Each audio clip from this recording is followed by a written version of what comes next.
Hello नमस्कार विद्यार्थी मित्रों, आप सभी अपने आरो लर्निंग यूट्यूब चैनल में स्वागत है। आज अपने गुजरात जीएसआरटीसी द्वारा जे कंडक्टरनी जे परीक्षा रही जे 29 डिसेम्बर 2024 रोज लेवानी छे तेनी माटे जे खूब ज महत्वनुं होय ए करंट अफेर्स छे अने करंट अफेर ની અંદર पण जे તાજેતરમાં જે વર્તમાન પદાધિકારીઓ રહ્યા તે ઘણા બધા પૂછાતા હોય છે માટે આજનો જે આ વિડિયો છે તેની અંદર એ આપણે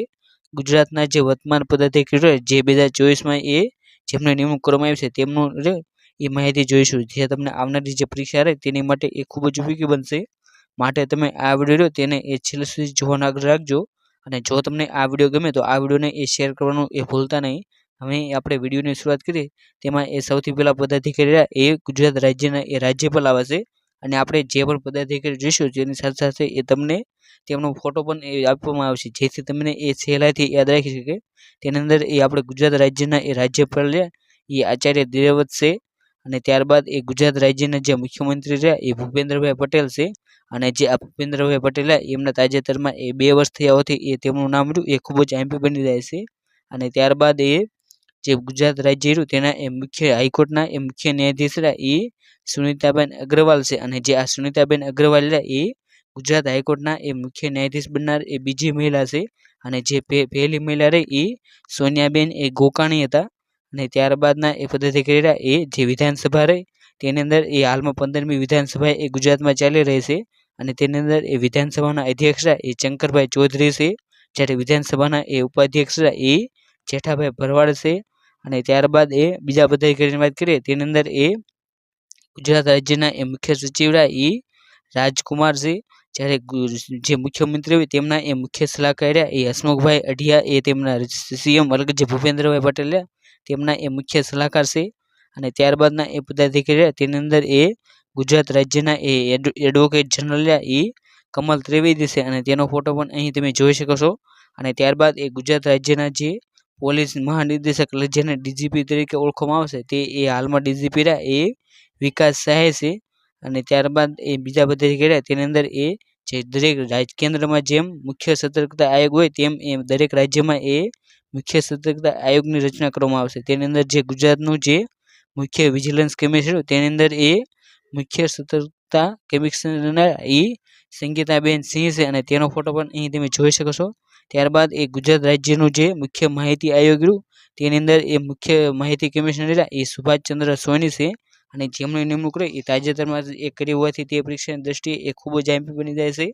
અને જે આ રાઇટ ટુ ઇન્ફોર્મેશન એક્ટ રહ્યો તે એ 2005માં એ લાવવામાં આવ્યો હતો માટે તમારે જે તેનું વર્ષ રહ્યું તે પણ એ ખાસ કરીને યાદ રાખવું અને ત્યારબાદ એ આપણે પદાધિકારીની વાત કરીએ તેની અંદર જે કેન્દ્રમાં જે ચૂંટણી પંચ રહ્યું જેની અંદર એ મુખ્ય ચૂંટણી કમિશનર એ રાજીવ કુમાર છે તેમ એ દરેક રાજ્ય હોય તેની અંદર એ મુખ્ય ચૂંટણી પંચ રહ્યું તેમના દ્વારા એ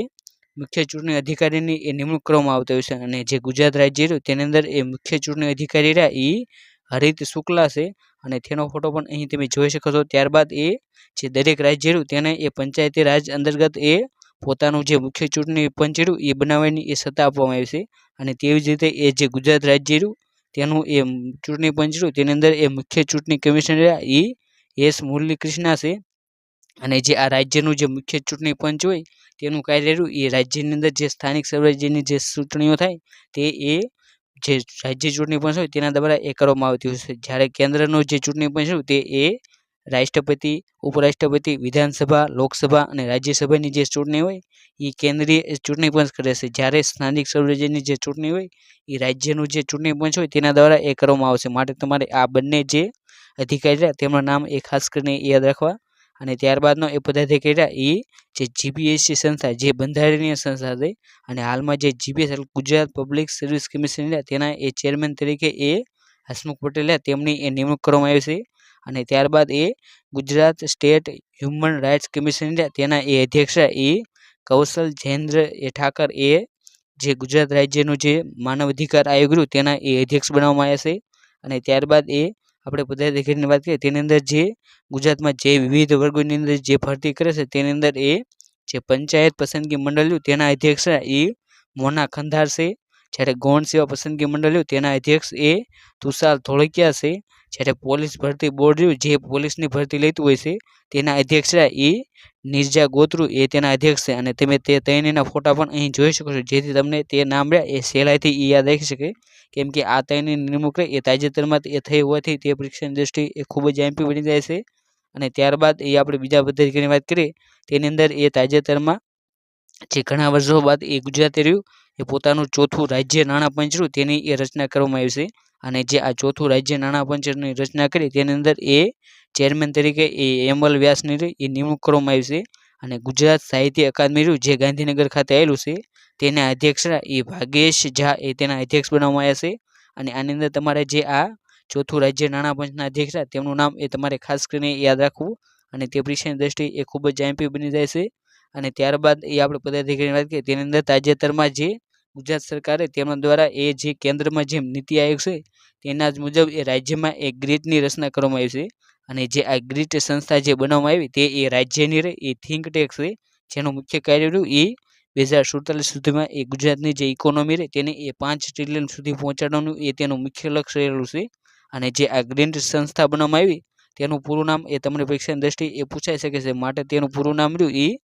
ગુજરાત રાજ્ય ઇન્સ્ટિટ્યુશન ફોર ટ્રાન્સફોર્મેશન તે એ તેનું પૂરું નામ થાય છે, માટે તમારે તેનું પૂરું નામ રહ્યું એ ખાસ કરીને યાદ રાખવું. અને જે આ ગ્રીડ સંસ્થા રહે તેના અધ્યક્ષ એ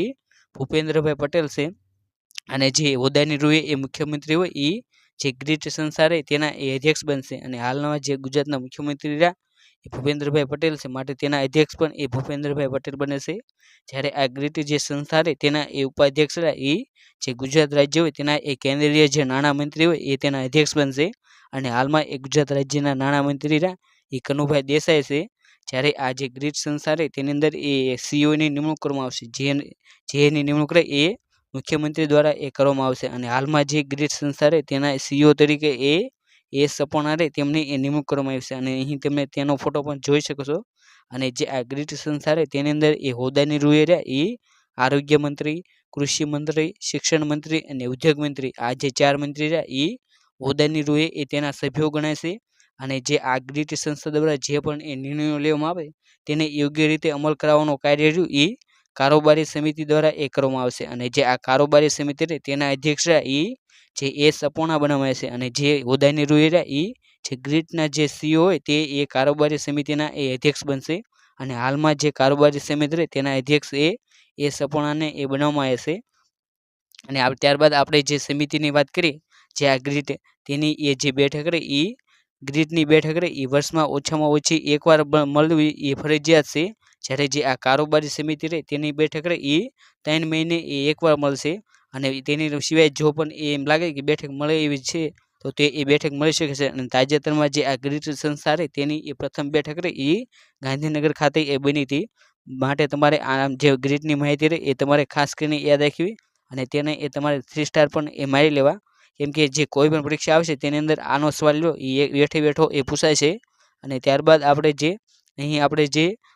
ગુજરાતના જે મહત્વના જે પદાધિકારીઓ હતા તેમની એ માહિતી જોઈ. જો તમે હજી સુધી એ ભારતના જે વર્તમાન પદાધિકારીઓ રહ્યા તેમનો વિડીયો ન જોયો તો તે પણ એ જોઈ શકો છો, જેની લિંક રહે એ જે આ વિડીયો રહ્યો